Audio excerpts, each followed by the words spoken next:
Want to grow on TikTok? Join our agency for support with expert mentoring, stream protection, and audience growth. It's time to level up. Scan the QR code or click the link in the description to join today.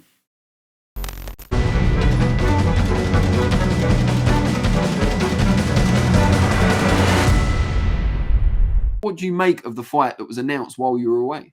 Truthfully, I think it's somewhat underwhelming in the sense of the fight that was originally pitched for Derek, and that being the Jarrell Miller fight. It does present itself to be more of an exciting fight between the two of them in terms of the in-ring action there. You can see both fighters who are unabashed, looking to be on the front foot and just throw loads throughout the duration of the fight there. That makes for a completely exciting fight. Not to say that Otto Wallin isn't or doesn't have that in him, but he's much more of a technically sound fighter who picks and chooses his spots a little bit more and doesn't pack that much of a punch at heavyweight in amongst his contemporaries. And I think that's probably some of the thinking there in the fight, because Jarrell Miller, you could say the same for him. He's not really a one-punch knockout conclusive sort of fighter in that sense, and nor is Otto Wallin there. And I think when it comes to guiding Derek Chisora to that 50th and final fight,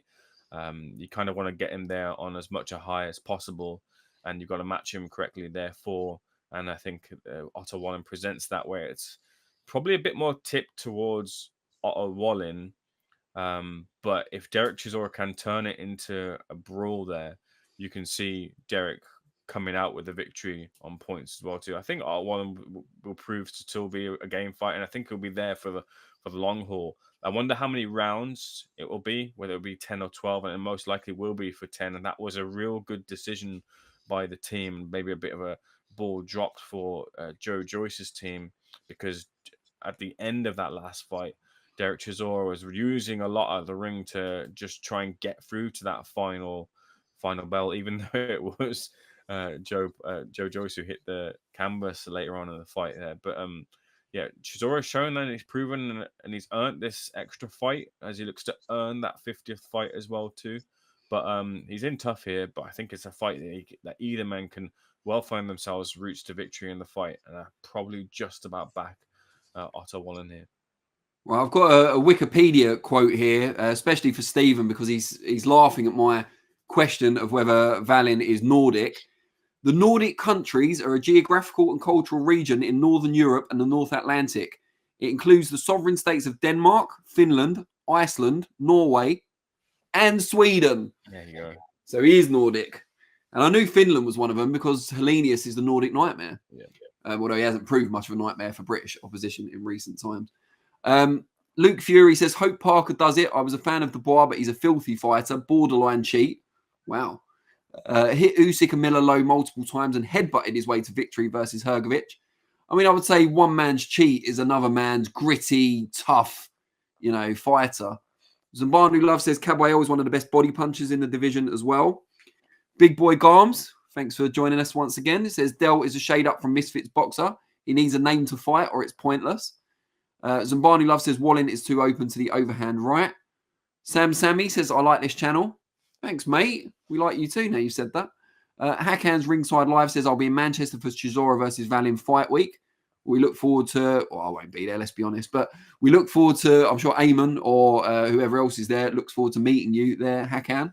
I'll be there in spirit, but in reality, physically, I'll be on my sofa. MB says, Wallen is a good counter puncher. Tough night for Chisora. D Uso, any relation to Jay or Jimmy? Says Caballero beats Zhang easily, endurance and work rate. Switzel Salting Lapara says, I'll go with Bivol and Parker. Hakan says, Scandinavia is just Sweden, Denmark and Norway, not Finland. Yeah, we're saying Nordic rather than Scandinavia in this case, Hakan. I know you've got far superior local knowledge in the area, but I'm just going by Wikipedia because, again, I'm not a geography teacher or any type of teacher. Ted Affenman says, do you think Ajit Caballero can beat Usyk or Fury? No, is my answer. Ayman, do you want to have a crack at that before I talk about Chisora against Wallen? I want to see the state in which Fury is in and presents himself in the Usyk rematch, because at the moment, with some of the forms of some of the other heavyweights, the likes of Daniel Dubois, that's a lot more closer fight than you'd envisaged a year or so ago. And I would completely understand if people would pick Dubois to beat Tyson Fury on form as of right now. Caballel, I think I need to see a few more tougher fights like this one against Zhile Zhang there, but he's not far off from that real elite level. Yeah. Yeah, I mean, I think the thing with Caballel as well is that he spent a lot of time in various Tyson Fury training camps. Yeah. So there's an element that on his side, he could have a little bit of that sparring partner mentality. And on Fury's side, he could know exactly how to kind of keep him in check. So, yeah, I would fancy Fury in terms of his familiarity to be a big advantage there. And you could say it's an advantage for Caballel, but I just think Fury is the kind of longer, rangier guy, great boxing IQ. I think he'd be all right. And Usyk is just everything Caballel does well. You could argue Usyk does better. So I don't see him beating either of those guys, but love it if you prove me wrong. Jackie Boy Johnson says, Bacoli getting overrated after beating a hype job.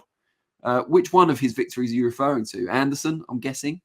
Thunder Road says, surprised Ayman is back so soon after his night out with HS Tiki Toki.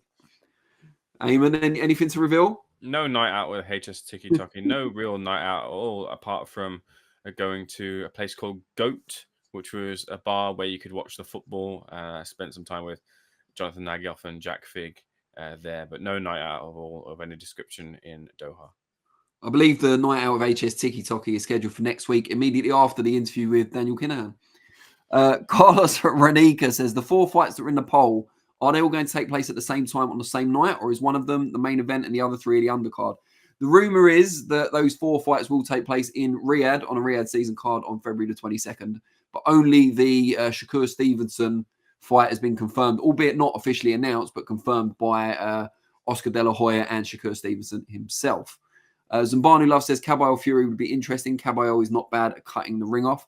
Not a huge puncher though, despite the several or multiple knockdown win over Makhmudov. So I'm not sure. Yeah, I mean, it'd be interesting. I'm not sure everyone struggles to pin Fury back, but it's more making those attacks count once you've got him in that position. So taking it back to Chisora against Wallen, I do think this is a very difficult fight for Chisora at his advanced age and with all those miles on the clock. He's not as fast as he used to be. His work rate is not as good as it once was. I think that's all right when he's fighting someone who's equally or more faded in a Joe Joyce. But against Wallen, who is relatively fresh, despite having some cuts and stuff like that in fights, and obviously he lost to Joshua, but that was over pretty early on. Didn't really take a huge amount of punishment in that fight. So he's fresh, he's technically skilled, and he's a good mover and counterpuncher, which is characteristics of opponents that Chisora has very much struggled with in the past. Now, you can talk about that at the elite level with Usyk and Fury and just say, well, Wallen's not an Usyk or Fury, so Chisora will find a way.